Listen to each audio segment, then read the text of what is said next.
नुकताच लोकसभेत एक मोठा बिल पास झाला आहे, त्यामुळे ग्रामीण भारतातील रोजगार योजनेचं नाव आणि काही नियम सुद्धा बदलणार आहे। तुम्ही ऐकलं असेल जी रामजी बिल किंवा जी रामजी योजना।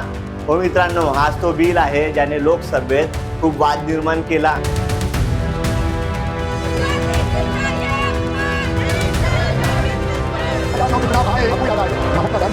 मनरेगा महात्मा गांधी राष्ट्रीय ग्रामीण रोजगार हमी योजनेचं नाव बदलून विकसित भारत गॅरंटी फॉर रोजगार अँड आजीविका मिशन ग्रामीण म्हणजेच वी रामजी योजना झाला आहे। 18 डिसेंबर 2025 रोजी लोकसभेत हे बिल पास झाले। जो सदस्य विरोध में ना के मेरे विचार आणि विरोधकांनी खूप विरोध केला। काहींनी बिलच्या कॉप्या फाडल्या, नारे लावले, पण हे बिल नेमकं काय आहे, योजनेचं नाव का बदललं, याच्या मागचा उद्देश काय, आणि मित्रांनो याच्यामध्ये काय बदल होणार आणि हा वाद का। या व्हिडिओमध्ये मी तुम्हाला याबद्दल पूर्ण डिटेल्स सांगेन। तर मित्रांनो हा व्हिडिओ तुम्ही शेवटपर्यंत नक्की बघा आणि तुम्ही चॅनलवर नवीन असाल तर तुम्ही चॅनलला नक्की सबस्क्राईब करा। मित्रांनो चॅनलला सबस्क्राईब करणे हे तुमच्यासाठी एकदम फ्री आणि बिलकुल फ्री असते, पण मित्रांनो याने माझी खूप मोठी हेल्प होईल, म्हणून मित्रांनो तुम्ही चॅनलला नक्की सबस्क्राईब करा आणि व्हिडिओला लाईक करा आणि जास्तीत जास्त तुमच्या फॅमिली बरोबर फ्रेंड्स बरोबर शेअर सुद्धा करा। मित्रांनो प्रथम समजून घेऊया जुनी योजना मनरेगा। मनरेगा कधी लागू झाली? ही योजना 2 फेब्रुवारी 2006 मध्ये सुरू झाली। सुरुवातीला ती राष्ट्रीय ग्रामीण रोजगार हमी कायदा म्हणजेच एनरेगा होती। 2009 मध्ये काँग्रेस सरकारने यात महात्मा गांधीचं नाव जोडलं आणि ती मनरेगा झाली। मित्रांनो या योजनेचा उद्देश काय होता? ग्रामीण भागातील कुटुंबांना वर्षाला किमान 100 दिवसाचा हमी रोजगार देणे। अनस्किल्ड मॅन्युअल काम जसं रस्ते बांधणे, तलाव खोदणे, पाणी संरक्षणाची कामं, त्यामुळे ग्रामीण भागात गरिबी कमी होईल, स्थलांतर थांबेल आणि गाव स्वावलंबी होईल। हा एक हक्काचा कायदा आहे, म्हणजेच मागणी केल्यावर सरकारला रोजगार द्यावाच लागतो। मनरेगा ही भारतातील सर्वात मोठी योजना आहे, लाखो लोकांना याचा फायदा झाला असे सरकार म्हणते। मित्रांनो यामध्ये काही समस्या सुद्धा होत्या। फंडचा गैरवापर झाला, विलंबाने पगार, कामाची गुणवत्ता सुद्धा कमी होती। आता नवं बिल विकसित भारत गॅरंटी फॉर रोजगार अँड आजीविका मिशन ग्रामीण बिल 2025 यालाच मित्रांनो शॉर्टकट मध्ये जी रामजी बिल असं म्हणतात। हे बिल कधी पास झालं? 16 डिसेंबर 2025 रोजी लोकसभेत हे बिल सादर झालं आणि 18 डिसेंबरला हे बिल पास झालं। जो सदस्य विरोध में ना के मेरे विचार आता राज्यसभेत सुद्धा हे बिल जाईल आणि मित्रांनो तिथून सुद्धा हे पासच होणार आहे। मित्रांनो योजनेचं नवं नाव का दिलं? सरकार म्हणते हे विकसित भारत 2047च्या दृष्टीने आहे। जी रामजी म्हणजे गॅरंटी रोजगार अँड मिशन ग्रामीण, पण विरोधक म्हणतात हे रामाच्या नावाने राजकारण आहे आणि गांधीचा सुद्धा अपमान आहे। मनरेगा की हत्या कर दिया, राम राम जपियो रे सब माल हरपियो रे। सरकारच्या मते याचा उद्देश काय आहे हे मित्रांनो थोडक्यात समजून घेऊया।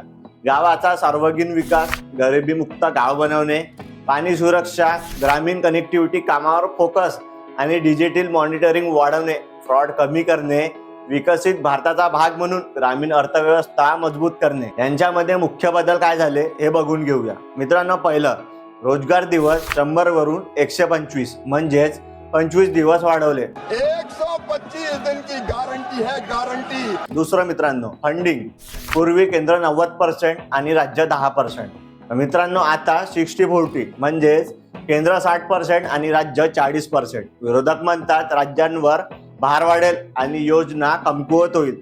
तिसरं मित्रांनो ग्रामपंचायतींना अधिक अधिकार, पण मित्रांनो केंद्राची नियंत्रण वाढेल। चौथं मित्रांनो डिजिटल आणि अकाउंटेबिलिटी, आधार लिंक आणि डिजिटल ट्रॅकिंग। पाचवं राज्यांना 6 महिन्यात स्वतःच्या योजनांना नव्या कायद्याशी जोडावे लागेल। मित्रांनो लोकसभेत खूप हंगामा झाला।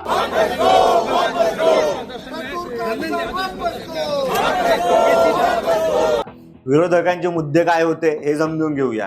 गांधीजींचं नाव काढलं, काँग्रेस, टीएमसी, एसपी पार्टी हा गांधीजींचा अपमान आहे असे म्हणाले।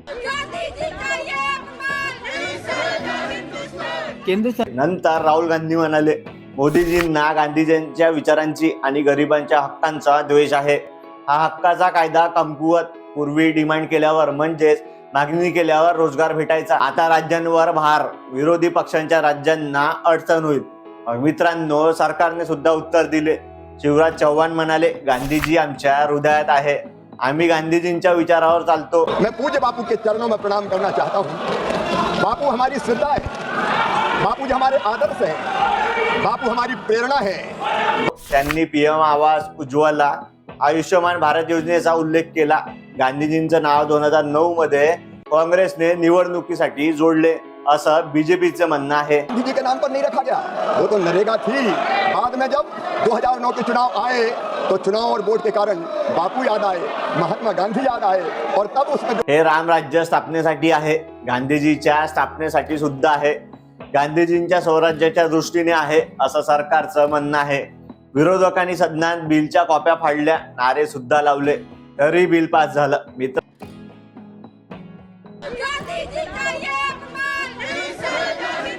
मित्रांनो, बिल तर पास होणारच. सरकारकडे बहुमत आहे. सरकार म्हणते अधिक दिवस रोजगार, त्यांचा पेमेंट सुद्धा टाइमवर होणार, विकसित भारताची जोड. आणि विरोधक म्हणते फंडिंग कमी, राज्यांना त्रास आणि गांधीजींचा अपमान आणि हक्क सुद्धा मित्रांनो कमी होईल असं विरोधकांचं म्हणणं आहे. मित्रांनो, योजनेचं नाव बदलणं सोपी असतं, पण गरिबांचं आयुष्य बदलणं कठीण असतं.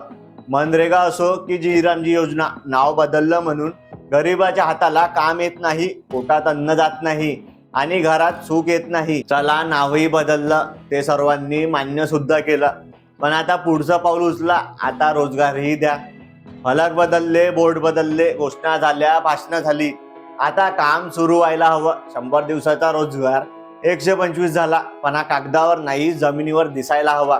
मजुरी वेळेवर मिळायला पाहिजे, काम सतत मिळालं पाहिजे, तेव्हाच गरिबी दूर होईल. नाव बदलून इतिहास लिहिला जात नाही, काम दिलं तरच भविष्य घडतं.